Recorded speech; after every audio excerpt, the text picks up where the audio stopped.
ကျွန်တော်ကအဲ့ဒီဖျားရဲ့ရည်ရွယ်ချက်ကျွန်တော်ပေါ်မှာထားရှိတဲ့အရာကိုမသိဘဲနဲ့ကျွန်တော်တို့ရဲ့ own plan နဲ့ကျွန်တော်တို့ကြံစီထားတဲ့အစီအစဉ်တိုင်းပဲကျွန်တော်လိုက်သွားတဲ့အခါကျတော့အားလုံးကမောက်ကမတွေဖြစ်နောက်ဆုံးဒုက္ခဆင်းရဲခြင်းတွေရောက်တော့မှဖျားပဲပြန်လှည့်လာအဲ့ဒီအချိန်မှာကျွန်တော်တို့ကတော့ဆုံးရှုံးမှုတွေအများကြီးရင်ဆိုင်ပြီးမှဖျားဘက်ကိုလက်ကိုရအကယ်၍များကျွန်တော်တို့ဝိညာဉ်ကတကယ်အကင်းပါမယ်ဆိုရင်ငါကိုဘုရားခင်ကရွေးကောက်ထားသလားဘုရားခင်ငါ့ကိုသုံးကျင်လားဆိုတာ तू ကသိမှာပဲဒါပေမဲ့ဝိညာဉ်အကင်းမပါတဲ့အခါကျတော့ကြီးစွာသောဆုံးရှုံးနစ်နာမှုတွေကြုံပြီးမှဖယားထံကိုလူတော်များဆက်ဆက်ပြောင်းကြတာများတယ်ဒါပေမဲ့ဘုရားခင်စိတ်ရှိစွာနဲ့သူ့ထံကိုအခုယုံကြည်ဖြစ်စေမယုံကြည်ဖြစ်စေဟိုခရိယန်လိုပဲနာမည်ပေးသာသနာပလူပဲဘယ်လိုပဲနာမည်ပေးဒါပေမဲ့မနုဿလူသားတိုင်းအားလုံးသည်ထာဝရဘုရားဖန်ဆင်းထားတဲ့လူဖြစ်တဲ့ကြောင့်ဘုရားခင်ကတနေ့နေ့တစ်ချိန်ချိန်ယုံနဲ့နာမခွဲခင်မှာသူ့တန်ကိုပြန်လာဖို့ရန်အတွက်အမြဲတမ်းအလိုရှိတယ်အခုနေမှန်ဆိုလဲအဲ့လိုပဲလေဘုရားသူ့ကိုဒီစစ်ပွဲတိုင်းမှာအောင်မြင်ခြင်းပေးကြတော့နေမှန်မသိဘူးအဲ့ဒီချက်နဲ့တွေ့မှသူသိသွားတာအိုးဘုရားခင်ကတကယ်ပဲသူ့ဘက်မှာအမြဲတမ်းရှိနေလို့သူတိုက်ပွဲတွေအောင်မြင်နေတာတခါတည်းကျွန်တော်တို့ခရိယန်တွေကဒီတိုင်းမလားငါရှာနိုင်လို့ငါညံကောင်းလို့ငါအလုပ်ကြိုးစားလို့ငါကျမ်းစာကောင်းကောင်းဖတ်လို့ငါတရားဟောတယ်မဟုတ်ဘူးကျွန်တော်ရဲ့ life မှာကျွန်တော်ပြန်ကြည့်တဲ့အခါမှာကျွန်တော်ရဲ့သားသမီးတွေပြန်ကြည့်မယ်ဆိုကျွန်တော်အသွင်သင်တက်ကောင်းလည်းမဟုတ်ဘူးဘုရားကြည်မျက်နှာသာပေးတာဘာကြောင့်မျက်နှာသာပေးတယ်ဘုရားကလူတိုင်းကိုတော့မျက်နှာသာတော့မပေးဘူးဒါပေမဲ့ကိုကဖယားကိုချစ်ပြီးတော့မှရှိသမျှအရာအားလုံးကိုပေးခြင်းနဲ့စန္ဒနဲ့ totally sacrifice to God နှလုံးသားရှိတဲ့သူတွေကိုဘုရားကမျက်နှာသာပေးမှာပဲကျွန်တော်ဘာမှထူးတယ်လေဟိုလှူနိုင်လို့ကျင့်နိုင်လို့ကြိုးစားနိုင်လို့မဟုတ်ဘူးဖယားကိုချစ်တဲ့နှလုံးသားကိုယ့်ရဲ့အသက်တာခန္ဓာစိတ်ဝိညာဉ်သုံးပါးစလုံးကိုပေးဆက်ခြင်းနဲ့နှလုံးသားသာအနံ့ထားတဲ့သူမှန်ရင်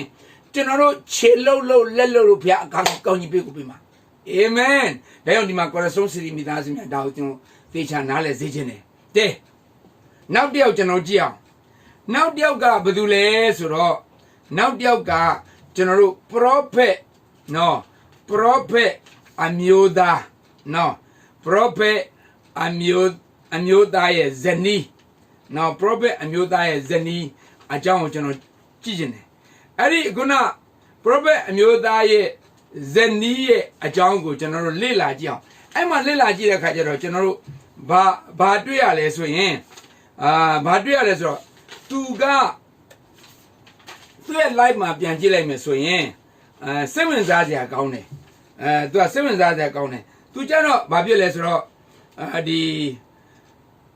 prophet ကြီး Elisha ညွှန်ကြားတဲ့အတိုင်းပဲသူကလုတ်တတ်တဲ့ပုဂ္ဂိုလ်ဖြစ်တယ်Elisha ညွှန်ကြားတဲ့အတိုင်းပဲသူကလိုက်လုတ်တဲ့ကြောင့်အောင်မြင်မှုရှိတယ်ဆိုတော့အဲ့ဒါကျွန်တော်တို့ဘယ်မှာတွေ့ရလဲဆိုရင်ဒီ400အခန်းကြီး4အငယ်1က9 prophet အမျိုးသားရဲ့မယားအဲ့တော့သူ့ယောက်ျား prophet ကြီးကတော့ဆုံးသွားတော့သူကမုဆိုးမအနေနဲ့ကြံတယ်တနေ့ကျတော့ကျွန်တော်အဲ့မှာဒီ prophet ကြီး Elisha ကရောက်လာတယ်Elisha ကရောက်လာပြီးတော့မှခုနလိုပေါ့သူတို့ဆင်းရဲနွမ်းပါပြီးတော့စားစရာမရှိဖြစ်နေတဲ့ခါကျတော့အဲ့တော့ဘာလုပ်လဲဆိုတော့မင်းခွက်တဲ့ယူလာစမ်းဆိုတော့ခွက်တဲ့အကုန်ရှိသမျှအကုန်လုံးလက်ရှာခိုင်းပြီးတော့ရလဲရကော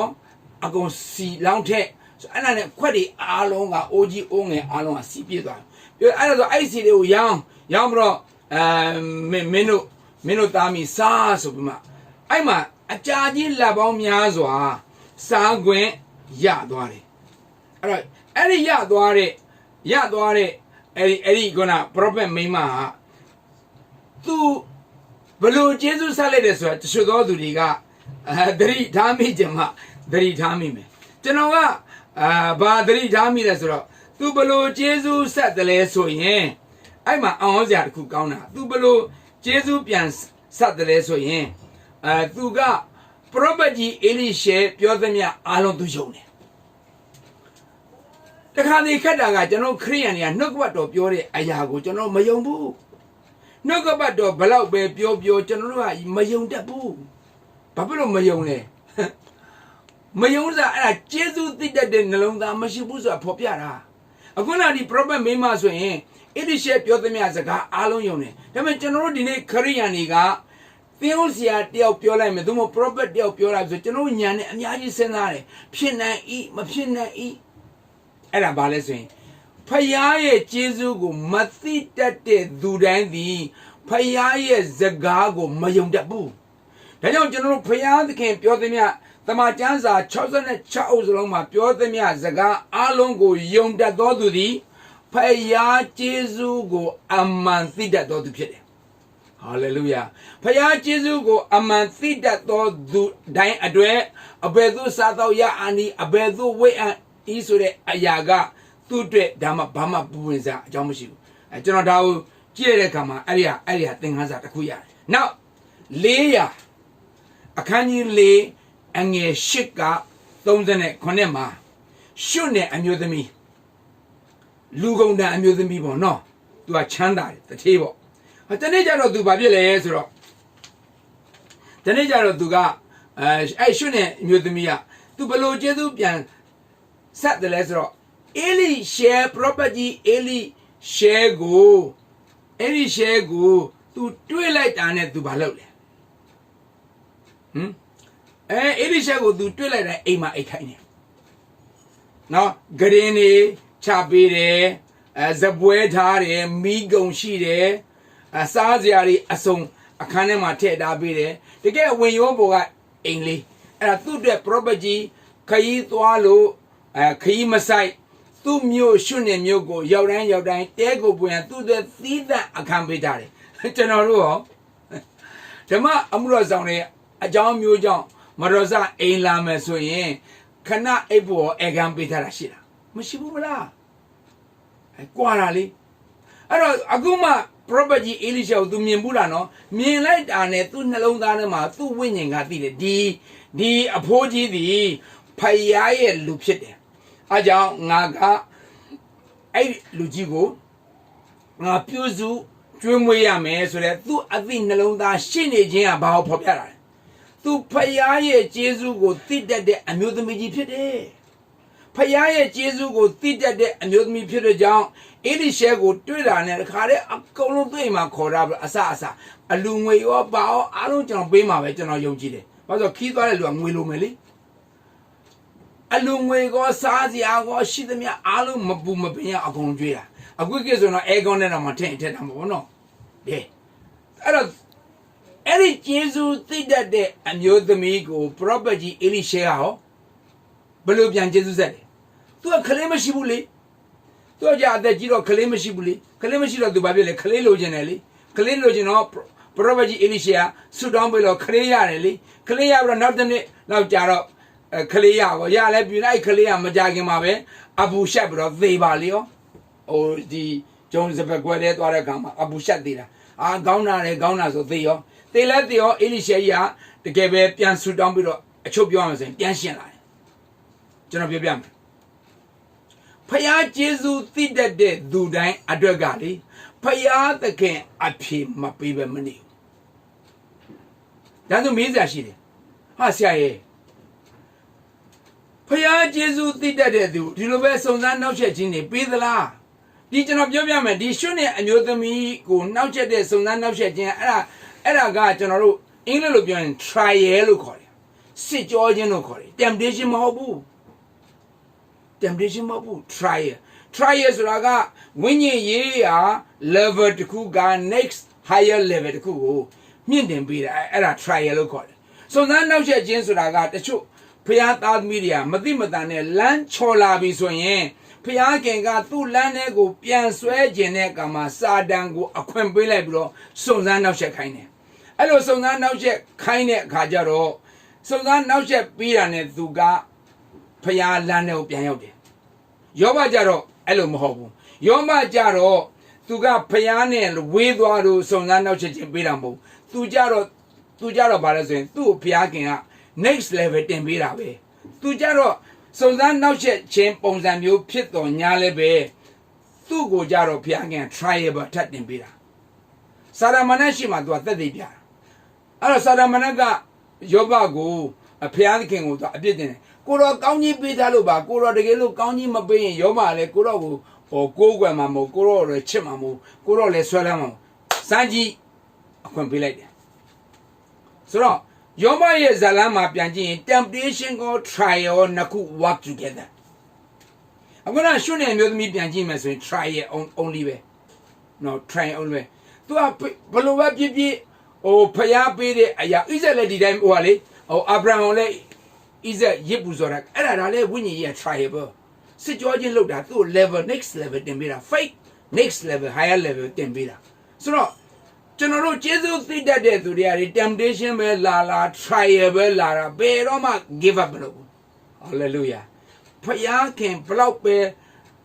အချင်းတွေပြစ်အောင်လုပ်လို့ယောဘကြည့်လေသစ္စာမဖောက်ဘူးမယားကသစ္စာဖောက်ခြင်းနဲ့ယောဘတော်လောကသစ္စာမဖောက်ဘူးဒါကျွန်တော်တို့သင်ခန်းစာတဲ့ဟုတ်ပြီရှုနေအမျိုးသမီးကငကိုတွေကကျေးဇူးသိတတ်တဲ့နှလုံးသားရှိတဲ့ကြောင့်သူအခက်ခဲကြုံလာတိုင်းဘုရားခင်သူနဲ့တူပရောဖက်ကြီးအေလိရှေကိုသုံးလို့အပြည့်ပေးတယ်ဆိုတာတွေ့ရတယ်တဲ့နောက်တစ်ယောက်က300အခန်းကြီး19အငယ်1က16မှာဇိဒုံပြည်ဇရိတမြို့သူမုတ်ဆိုးမနဲ့သူ့ရဲ့သားကိစ္စဒီနေ့ကျတော့ပရောဖက်ကြီးအေလိယရောက်သွားတယ်အဲ့မှာအေလိရှေမဟုတ်ဘူးနော်အေလိယရောက်သွားတယ်အေလိယရောက်သွားတော့အေလိယမုတ်တောင်းစားတယ်ရေတစ်ခွက်နဲ့မုတ်တောင်းစားတယ်အဲ့တော့မုံညက်ကလည်းသူတို့သားမိတခါစားစာပဲရှိတယ်အဲ့တော့အဲ့တခါစားပြီးသူတို့သေရတော့မယ်ဘုရားဒါပေမဲ့အေလိယရအတင်းယူခိုင်းတယ်ယူခိုင်းတော့စားလိုက်တဲ့အခါဘာဖြစ်သွားလဲခုနခါရဲခုနလိုမုံညက်နဲ့စီရီကပွာလာတာဒါချုပ်ပြောလိုက်မယ်ဆိုရင်အရှိတော့ကျွန်တော်မပြောတော့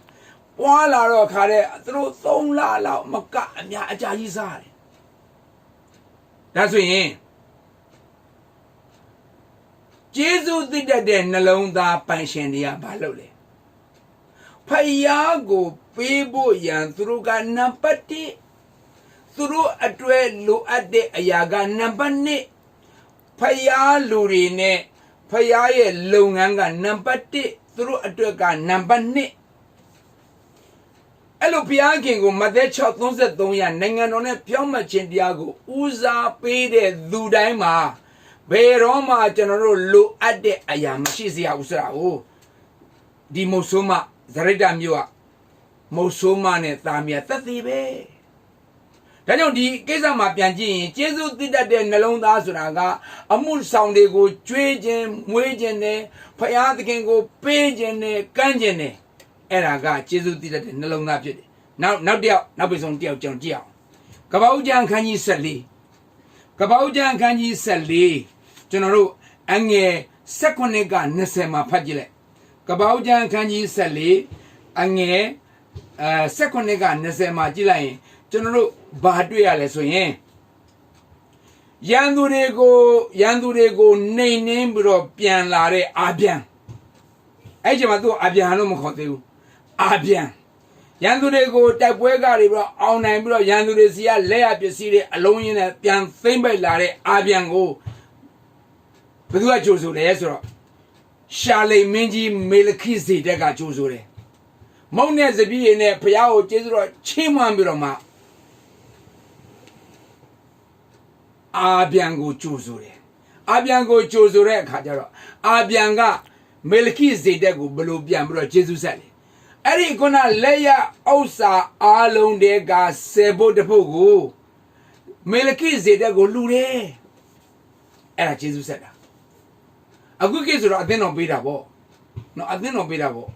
အရင်တော့အသင်းတော်တွေဆိုတာမရှိသေးတော့လူပဲပေးတာပေါ့ဒါဆိုအခုအသင်းတော်ကပေးတဲ့10ဘုတ်တစ်ဘုတ်တွေရတယ်ဘာလို့ပို့တယ်အမှုနဲ့ဆောင်တွေပြန်သုံးဖို့ပဲဒါကြောင့်ဦးသီးပဲဖြစ်ဖြစ်